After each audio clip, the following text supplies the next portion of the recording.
So what we're going to do now is go ahead and start on the different conversations. Lynette will start us off, and please go ahead and enter questions that you might have as she does her presentation. Enter those into the chat, and we will go ahead and get started. I think you wanted to share a screen as well, Lynette, right? Yes. And I'm among friends, so I know you'll help me if I have a glitch. But yeah, as you can see, my name is Lynette Verse, and I am the president of Washington State Nurses Association. And that's actually the ticket that got me onto the healthcare work group. Is I was there to represent the nursing viewpoint as to how the healthcare system is not working for us, is actually working against us. And boy, as you know too, so radically brought up how bad it is with you lose your job, you lose coverage. We didn't realize how bad the situation was with the racism. And that has a lot to do with us healthcare providers, nurses, physicians. And so it's been a real big wake-up call. So the work group, a year from today, we had our third meeting, February 2020. And during that meeting, our leaders brought up to us some different plans that we should look at.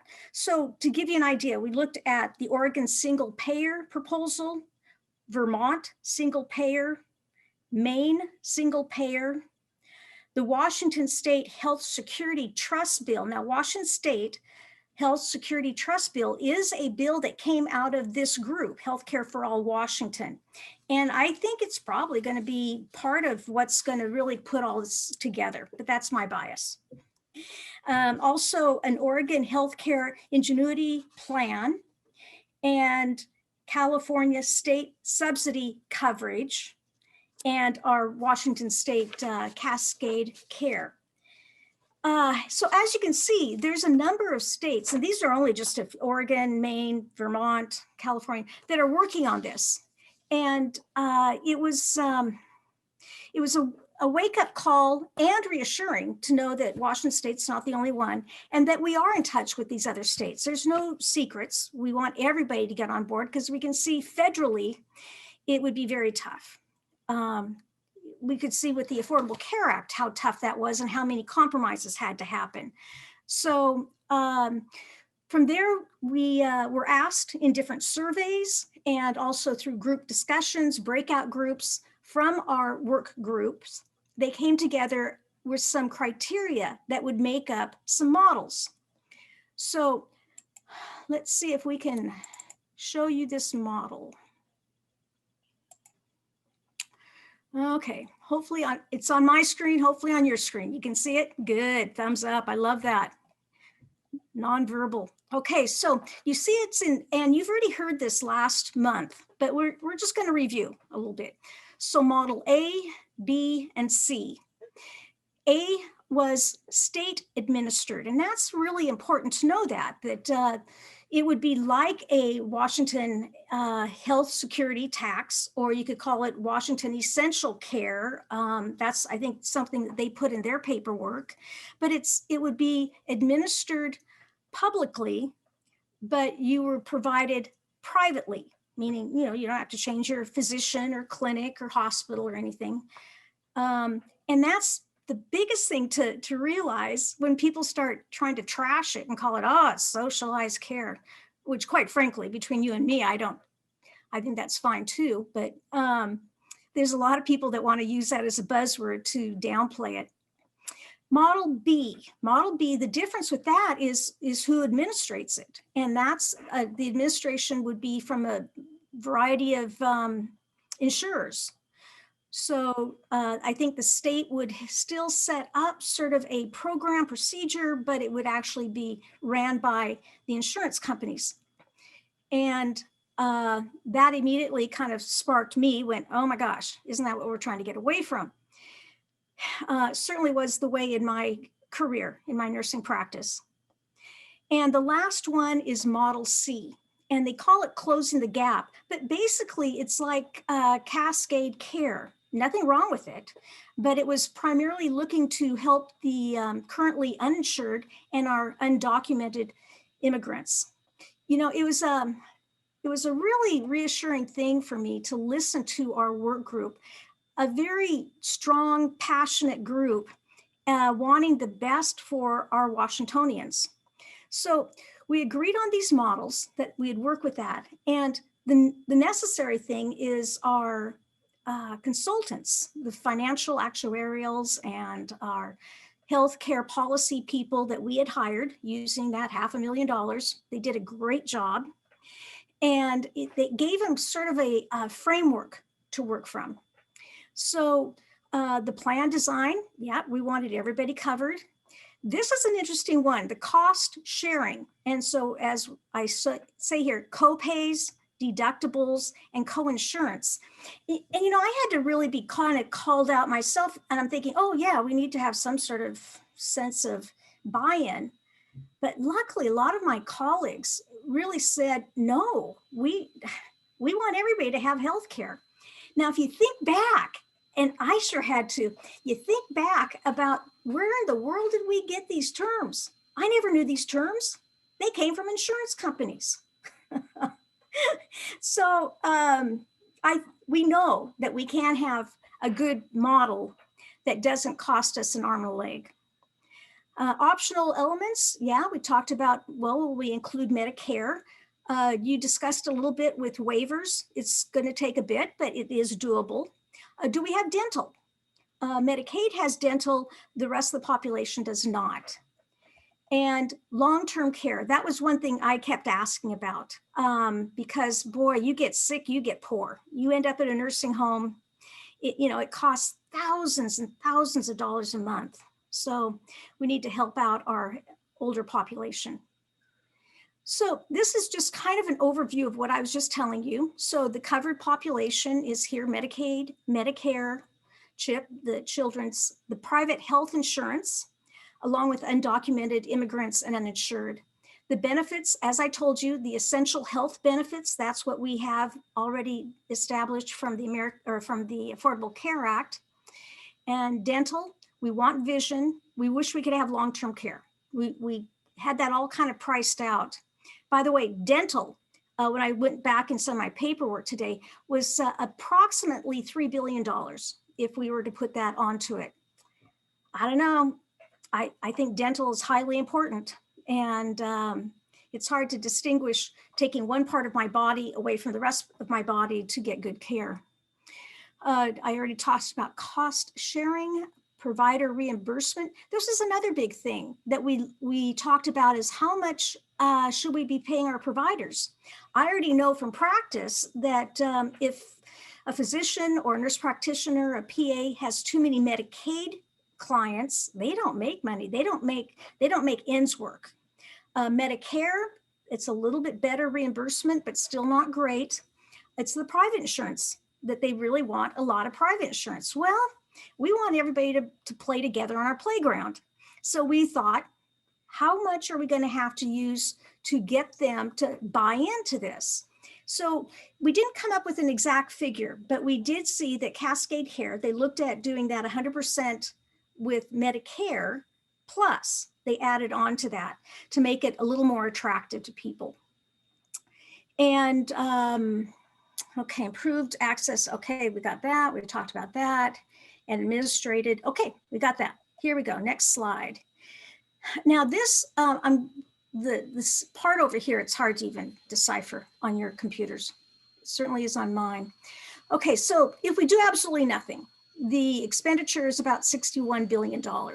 Okay, if we did do part A, that model that approximately 3/4 of us voted for, we want that one, right off the bat, the first year while still implementing it, it would be almost 59 billion.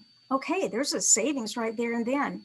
And we want to save everybody in Washington. So that's about the population of 7,619,000 plus. So we knew right off the bat from the figures that they gave us that this does save us money. Okay, I'm going to go down. I already talked about the $3 billion for the dental services. Now Plan B. Okay, really quite similar in regards to covered population. The benefits, pretty similar. Cost sharing, talked about it, but it's probably more of a buy-in. They want cost sharing with the private insurance companies. Reduce pricing for covered population when it comes over here to provider reimbursement. Administrative efficiency. You know, that was something that we all kind of questioned. Yeah, it may be more efficient because they've been doing it for years, but it's not inexpensive. We know that we're paying a lot of money for people to make a lot of money. And then pulls out on our population, pretty similar. And then administration, as it's bolded in, that is the big difference of Model A versus Model B. And one thing is a negative is the state will not receive as much revenue because on Model A, there's no premiums and therefore there's no tax applied. Okay, and that was another thing I learned. Actually, I'll have to be very honest on this work group. I didn't realize how much I didn't know. Model B. Okay, so it comes down here once again, status quo. We already talked about that. The expenditure would be about $60.5 billion. So there's some savings, but not even close to the same savings as it would if we went to Model A. Okay, and this has basically the same information moving along here. This slide will kind of compare. And by the way, these PowerPoints are now, will be posted up on the website for Healthcare for All Washington. So you can look at all this fun stuff too. And these PowerPoints, I want to do a real nice shout out to our head group that led up the work group, and that was Washington State Healthcare Authority. They came up with these. So you kind of can see it side by side, state administered, state delegated to an insurance. And that would be probably a good slide just to review yourselves. I kind of want to keep moving because there's much more information coming forward this evening. And this is Model C. And this was like public option. So that is the information I wanted to share with you this evening. Now, Ronnie, I'll turn it back over to you. Excellent. Thanks, Lynette. And please, if you have questions about those models, about that presentation, about saving billions of dollars a year, please put that into the chat so that we can answer those questions when we finish. And I guess I just wanted to emphasize the work that we did in that work group setting to look at outcomes, to look at specific goals, and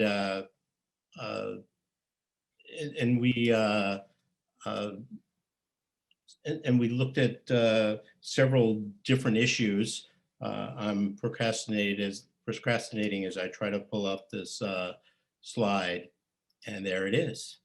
And just identifying that there is not equal access, that there are not greater outcomes, even though we're spending much more money than other parts of the world, and that costs do seem to be unsustainable.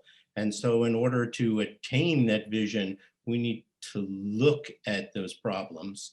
And we stopped and we looked at access, just as Lynette really identified, and the fact that we want to have it available in an environment that's accessible to everyone. Some people are working or with two jobs, and so they need services that have evening or weekend hours. They need less restrictive environment, or if you're reporting mental health or behavioral health issues. And so not everyone can ride the same or can obtain the same access by just having a building up on a hill somewhere. We did deal with issues of affordability. The fact that even if you are able to have coverage through a job or through a government benefit or through other access, that doesn't mean you can afford the co-payments. So it's important that there be some close analysis of that.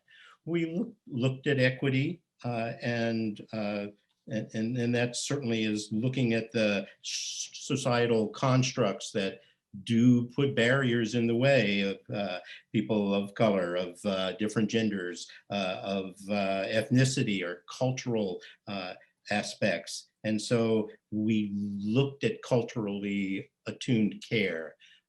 We looked at a governance program that did have a voice of the people, but included professional insight, and so a balanced governance.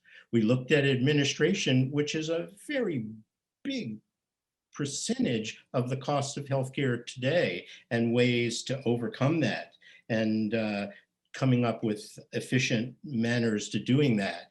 And even without looking at specific costs, any healthcare provider knows that they, in order to deal with 50 different insurance companies or different coverage abilities within the same company, it takes extra staff. I worked at Harborview Medical Center as a pharmacist, and we had like over 100 pharmacists, but we had to have 10 to 15 people doing billing for prescription drugs. We had these rooms filled with people that were constantly on the phone with insurance companies and with some of the benefit managers, the hidden side of healthcare administration, and every doctor in every clinic and in individual practices are dealing with those issues. We looked at feasibility, not just one of the major takes was, can this bill be passed, or can we obtain it through our current legislative system? Can we pass the national support that's needed for each state like ours to do it? Can we pass state regulations that will make this happen here in Washington? But we looked at the fact that that there are ways to get buy-in from different groups, that there are regulations that we can work on starting on day one as soon as we make this decision. And so it's more than just the political feasibility. It's the fact that, well, we were able to do it, to provide healthcare for all children in Washington state. It took several steps, but we were able to do it. And that's one of the things one of the models that the work group use, Apple Health, that's available to all children in the state. And we looked at quality of care. Despite the fact that we're spending more money than other countries, we are not having better outcomes. And there are certainly quality issues when we talk to people about their healthcare in Washington state or anywhere in the country. Everyone acknowledges that we want to change something, and it's often the insurance coverage or system that limits things. And when you talk to individual providers, whether they're a surgeon, a frontline physician, or an occupational therapist, there are barriers that get in the way. And so we talked in depth about our goals to overcome that. So let me break there and pass it off to Sherry, but remind you to take a few minutes to add questions that you may have about those issues, as well as what Lynette presented about our end goals. So please share those questions in the chat. And Marcia and Peter, I'm staring at you on the computer screen. I hope you're reviewing some of those questions and lining them up. So let me pass it to you, Sherry. Okay, so I was on the work group too, and the assignment that I have for tonight's talk is to talk about timeline. What did the work group propose in terms of a timeline for getting to universal health coverage in Washington state? And I'm only going to be very brief because there is now a bill before the legislature that lays out a timeline. And it's very similar to the one that's in the Universal Healthcare Work Group final report. The final report is a major, yeah, that's it. This is in Appendix I. So there are a lot of appendices. I just thought you might want to point to the fact that we looked at several different parts. Right. It has several different parts. Now, you can't read it here, but let me just point out that the green part is what the legislature needs to do, which is to adopt legislation that sets a 5-year universal coverage goal. And then later on to adopt legislation when it comes back, that one of the things that the legislature would do, and the yellow line is for the governor to sign it, please. Which then sets it into state law, and it would appoint a universal healthcare commission that would have the job of actually structuring a viable plan and going to work on all the things that you need to do in terms of getting federal cooperation in order to fold everybody with various kinds of coverage or no coverage into our plan. It's hard to appreciate how much federal money pays for, in one way or another, healthcare in our state. It ranges from things we'd never even see, people who buy insurance on our Affordable Care Act exchange, and their premium is subsidized. That money goes directly from the federal government to the insurance company from whom they buy their coverage, and the patient never sees it, and we never see it. So it ranges from that to those of us who pay premiums out of our pockets, pay for care out of our pockets, or stuff we don't see as easily. If we're retired, our Medicare premium comes out of our Social Security check each month. And if you have a Medigap insurance policy, especially if you have one through a pension from your job, it'll come out of that check and you never see it. So you may not even realize how much is being spent on your behalf.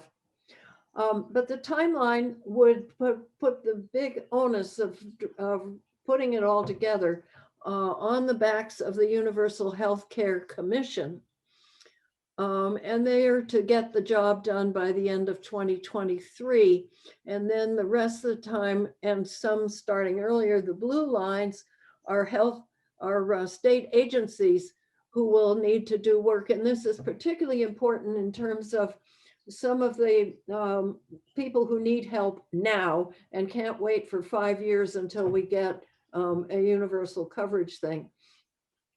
So some of the things can be enabled sooner and put in place by the agencies. So that's it in a nutshell, and I will turn it back to Ronnie. Well, thanks for running through that, Sherry. And as Lynette mentioned, that report is available, will be available on our website, is already available on the Healthcare Authority website. And let's now pass on to the fourth important point we want to make across. So Denny, if you could introduce yourself and talk about how you're the perfect person to coach us through the next steps of actually making these changes. Well, thank you very much. I am Denny, or Dennis Dellwo, and I was fortunate to be on the work group that we were talking about, but I was also very fortunate to have been the chairman of the House of Representatives Healthcare Committee when we adopted and started the first effort to have universal healthcare coverage. I always make the joke that we visited Massachusetts and I talked with the people that were working then on healthcare coverage themselves, and they took much of what we wrote and adopted it in their healthcare reform, as did Obama. So we can take some credit for that. Our failure was after adopting it, the Republicans took over both the House and the Senate and repealed the vast majority of what we passed, leaving only a few portions that were not very workable without the rest of them. But getting back to today's issue, one of the important things that was similar to when I was in there, we had the benefit of a work group, a commission that was appointed during Governor Gardner's time. They call it the Gardner Commission. And they proposed some tremendous suggestions as we are getting from the one that we just worked on. It is then sent to the legislature, and the legislature then can take that information and move forward. And then we'd end up with hopefully some form of healthcare reform. We've been just recently seeing what the Senate has done. They have adopted a fairly good step forward on the recommendation. They adopted Senate Bill 5399, which they proposed Senate Bill 5399 that will set up another commission with a lot more authority or a lot broader job, and that is to come up with a proposal that the legislature can work through. It just passed out of the Healthcare Committee, the Senate Healthcare Committee, with all the Democrats signing in favor and the Republicans opposed. It seemed quite similar to ours when I was in.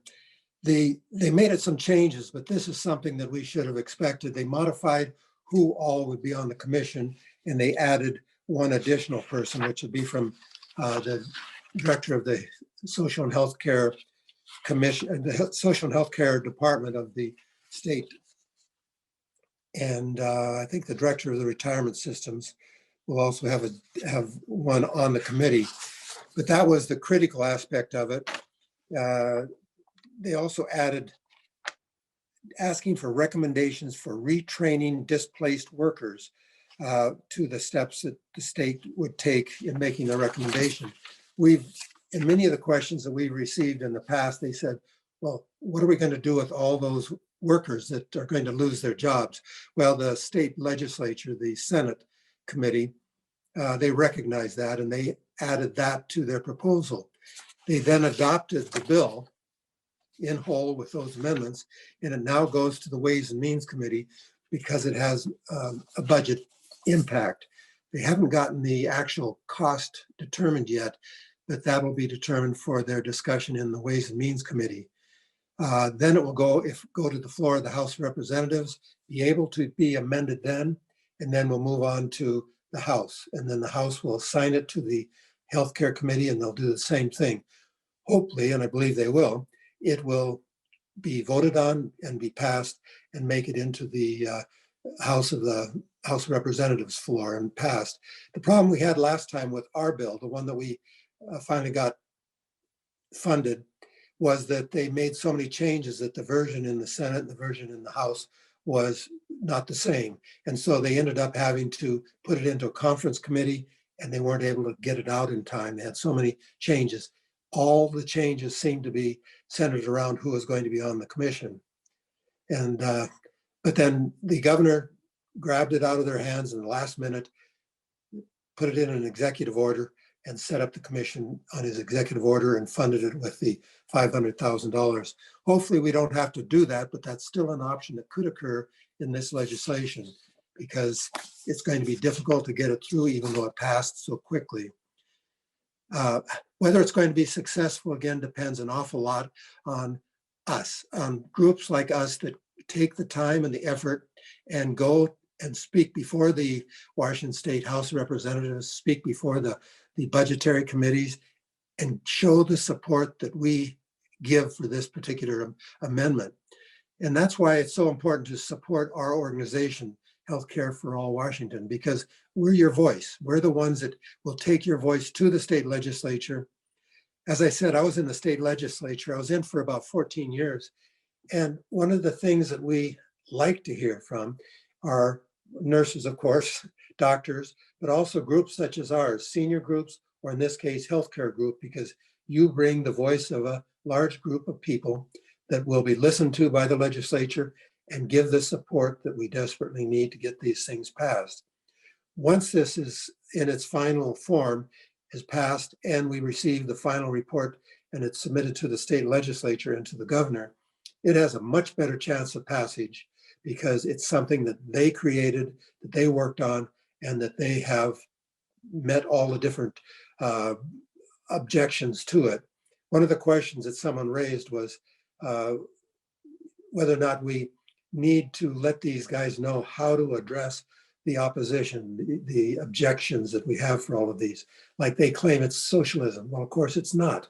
It is not socialism at all. The only socialist healthcare programs in the United States are the military healthcare and the Indians healthcare programs. All the rest are, might have some regulations by the federal or state government, but they're not socialism. Same with a lot of other things having to do with cost. This will cost less than what it's costing us now. You just have to move it from one pocket to another, and that's going to be the difficult problem. I think we ought to wait for questions now, but hopefully I helped explain how the legislature itself will be able to handle this in the future. And I think we've got an excellent chance if we keep on top of this. And we really appreciate the support of the people in both contributions and in attending the hearings so that we will be able to be heard and have our voices on the record. Thank you very much.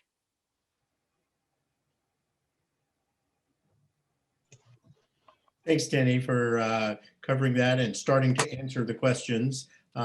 Marcia and Peter, do you, one of you want to jump in with the first question or highlight? Yeah. I'll jump in first. And first, in my official duty as the fundraising director for this organization, I'd like to make a plug. If you like what you've heard here tonight, if you like what we're doing and you want to advance our cause, please go to our website. There's a nice prominent donate button and make a donation. It's really important to keep this organization going and to be able to rehire our wonderful lobbyists. So just encourage you all to become members if you're not already, to make donations. And we really appreciate recurring donations. That is becoming a monthly donor. That really helps us, really sustains us. And then I'll start off with a question taken from the list. One of the questions is, it's from Anna Morentz. How do these proposals compare with the Hasegawa bill 5204, which I believe is the whole Washington bill? So people are sort of wondering how that sort of, dovetails with what we propose or what the, I guess, option A is. I can tackle that one. I actually was involved not only in writing the Washington Health Security Trust bill, but also in writing the bill that is now the whole Washington bill. And I joined them primarily to help them to use the Washington Health Security Trust bill as their basis, and they did. So both structures are very similar. The bills are different. The Washington Health Security Trust bill has not been introduced this year. It was last year. And it does not include directly a funding mechanism for the part the state would have to raise.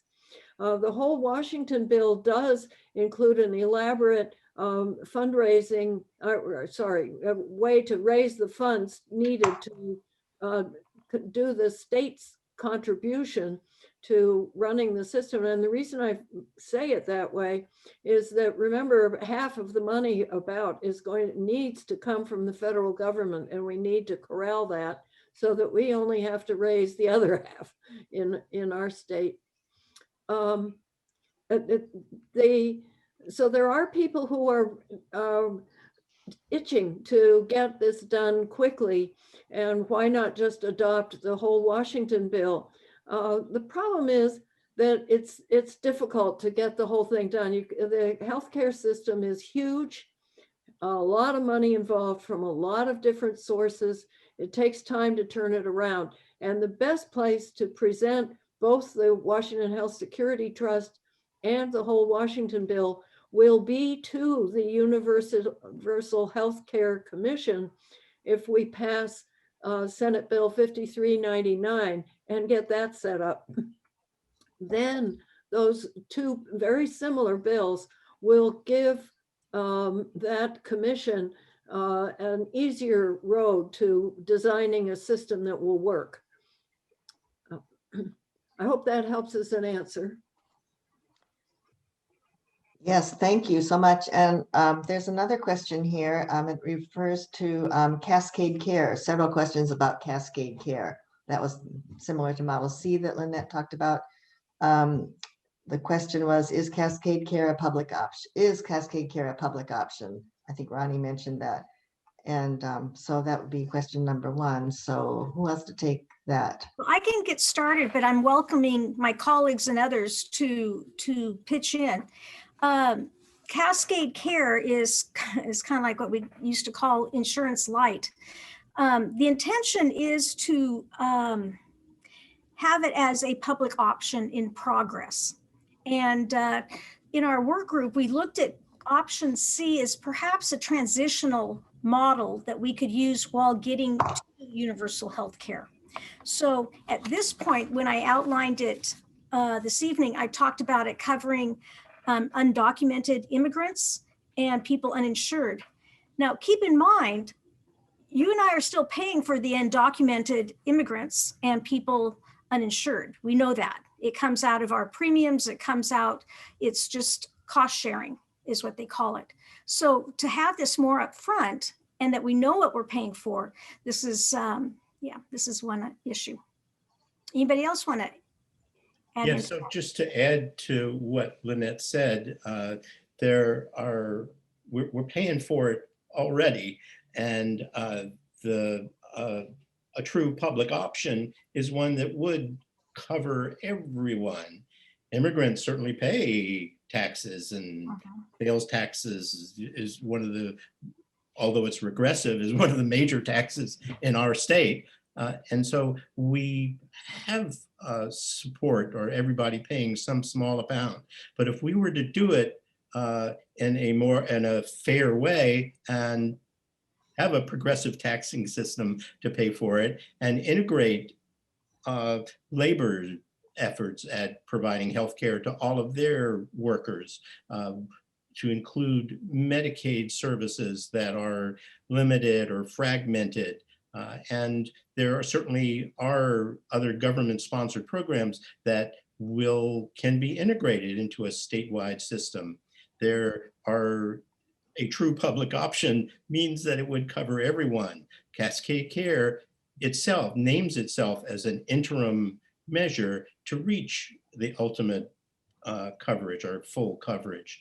And so a public option should have the same values or goals that we talked about in the work group, which is not having co-payments, not having out-of-pocket expenses, and including everyone.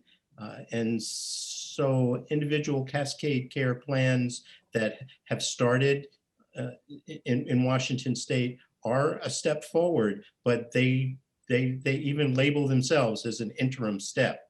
So a true public option is covering everyone.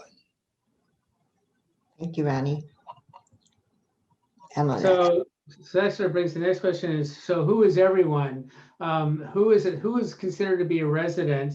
And what do we do about people who cross state lines to, assuming, assuming any of these plans, people coming across state lines, what kind of care would they get? So in other words, who's included in these programs? And so a big part of that, to me, is the efforts on the national basis, certainly developing a plan here in Washington State, while people in Oregon and California and Nevada and Hawaii and Vermont and Massachusetts are developing their own plans, really gives a model or an effort to get the national legislature an impetus to make it available. Even Medicare doesn't cover you if you go out of the country, or even in every state. There are, depending on the plan that you are a part of, there may be some limited coverage. So we've got work to do nationally to make that happen across state lines, but it won't start unless someone starts doing it now and putting ourselves in Washington State in a position to lead that way, as other states are doing in a parallel manner, is a key measure for getting for handling that issue of what happens, you know, if you have coverage in another, or if you travel to another state or country. Although traveling, right? When we passed ours, it was a major consideration because we were worried about people coming in just for the medical care from another state. And we ended up saying that for emergency coverage, you can, of course, take care of the people, but unless they have insurance or some other source of health care, they'll have to go back home to get the heavier stuff. But this is something that the legislature is going to have to decide, because by letting others come in from other countries, other states, it's going to cost a little bit more for the overall program. And they've got to take on that responsibility. We can't stop people from getting sick in the United States or from in our state, but we can decide how it's going to be paid for. And that's something that they'll have to do in the future. And one thing about universal care also is that it will enable people to reach out and seek care. Many immigrants are limited because of the fear of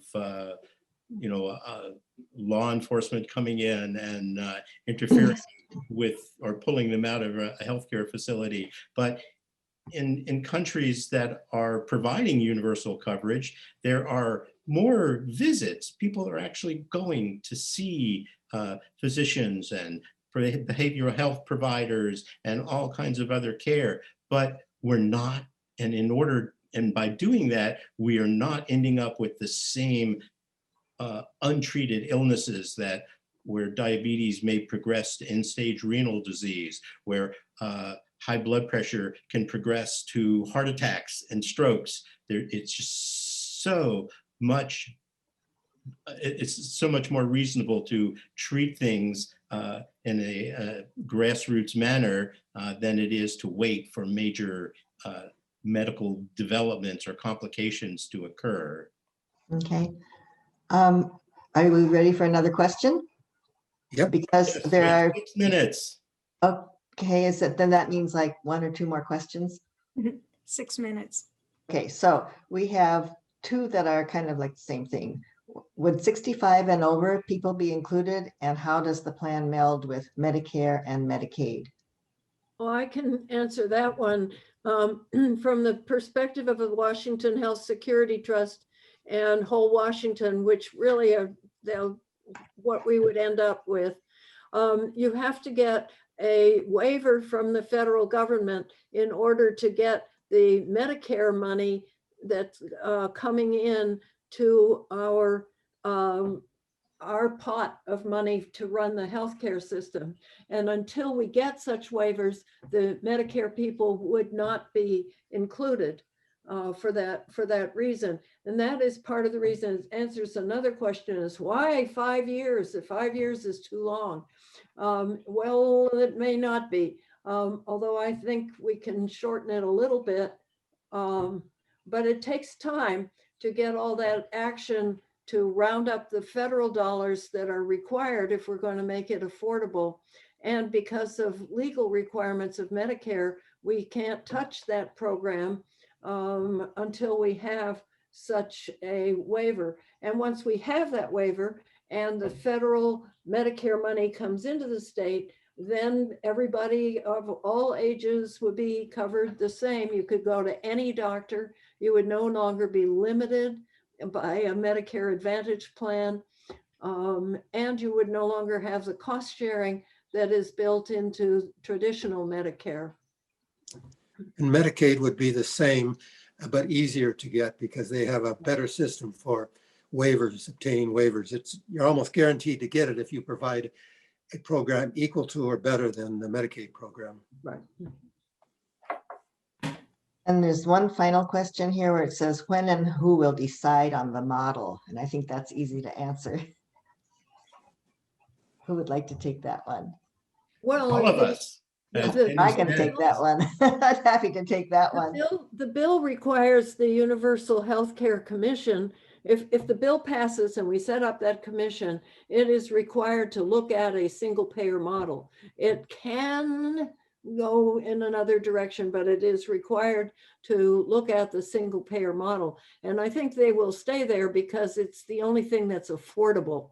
And nobody's going to want to raise state taxes any higher than they have to. So and that's where it will be. The actual decision then will be when the Universal Healthcare Commission presents the plan for the legislature to pass into law. So we have another round, and that is a legislative and governor decision. That will be the ultimate one. and I think the really bottom line is that they will make a decision depending on our input. Yes. We have the power to impact them. I think Glenn Anderson will be glad to share individually about ways that we can get involved. But Healthcare for All Washington is working to do that. That yes, it's not going to be someone in an ivory tower. It's not going to be just the governor. It's not going to be just one committee. It's going to be all of them listening to us. So the more feedback we give them, the better our voices are heard, the louder our voices are heard, the more likely results will provide a fair, equitable, affordable system. We've got it's a very logical move and approach. The rest of the world is doing it. It's time for us to catch up. I saw one question flop on the screen here. What about all the donations to legislators from the insurance industry and, from that matter, from the medical industrial complex, which likes the current system because they're making out like gangbusters? The only thing that overcomes that is sheer numbers of people. So the one thing that you can take home from this is call or send an email to all 3 of your legislators and tell them about your support. It's for Senate Bill 5399 and for a universal healthcare system that will result. And you need to tell your representatives as well, because even though the bill isn't there yet, we expect it to get there. And so you need to let them know that you really care about this and it's important to you. And I would say that some of you have representatives, legislators that did sponsor the Yes, commission. thank them. So thank them when contact, look at the sponsors and let them know you appreciate their support and that you're going to be supporting them because they support this good idea. And so thank you all for joining us. Take one last glance at the chat. I entered the link for our website. Glenn entered his link for training programs that he is working on. So please take a minute or two to go through that chat. Thank you for joining us and in tonight's conversation. And we will meet again next month to talk about updates on legislation. And we have planned monthly meetings to bring topics that will be a way to bring all of us together and build that a relationship with our legislators. So thank you all so much. Thanks for joining us. Thank you all. Join us again next month. Right. And if you feel like it, remember to donate. We would hope to be able to have a lobbyist to help us out with the next steps. And she is expensive. She's worth her weight in gold. We need the gold. And so join us on March 10th for the next step or the next discussion about moving forward in healthcare for all Washingtonians. Thank you.